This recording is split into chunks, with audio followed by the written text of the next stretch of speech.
कौन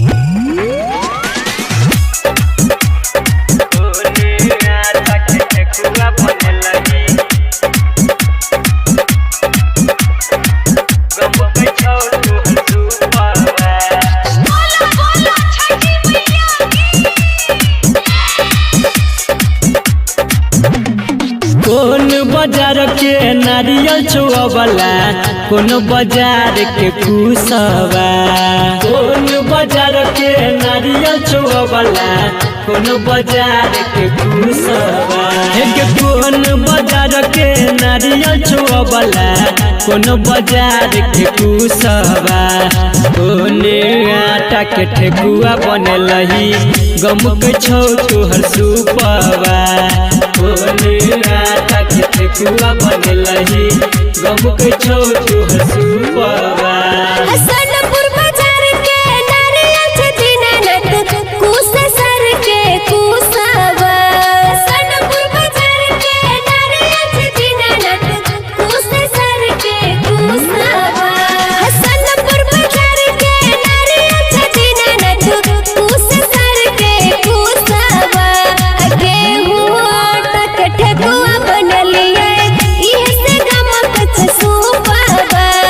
गेहूं आटा के ठेकुआ बनलिए, इहे से गमक सुपवा।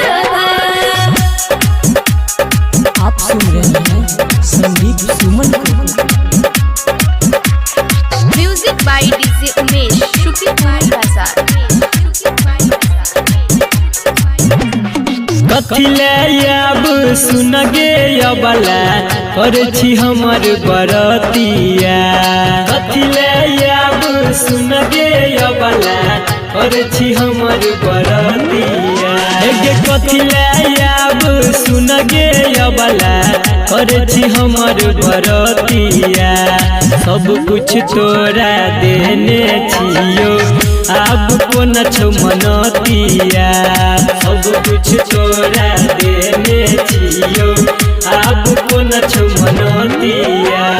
सुख शांतिले हम हो दीननाथ, करछ तोहर बरतिया। सुख शांतिले हम हो दीननाथ, करछ तोहर बरतिया।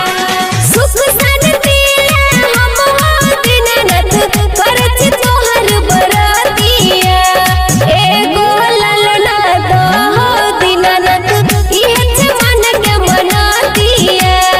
एगो ललना दहो दीननाथ, इहे छ मन के मनतिया।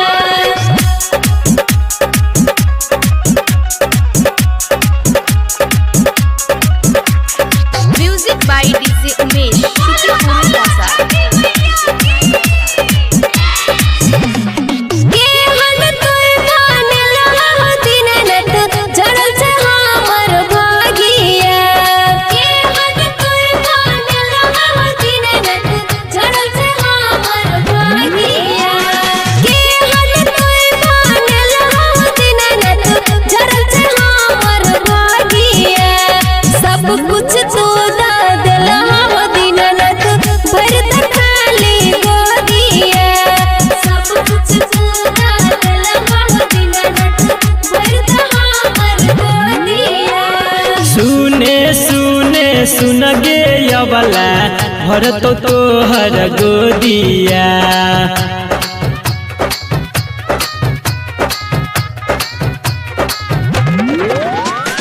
सुने सुने सुन गे अबला, भरत तोहर गोदिया। भोरे भोरे छठी मैया के देवही जय रघिया। भोरे भोरे छठी मैया के देवही जय रघिया।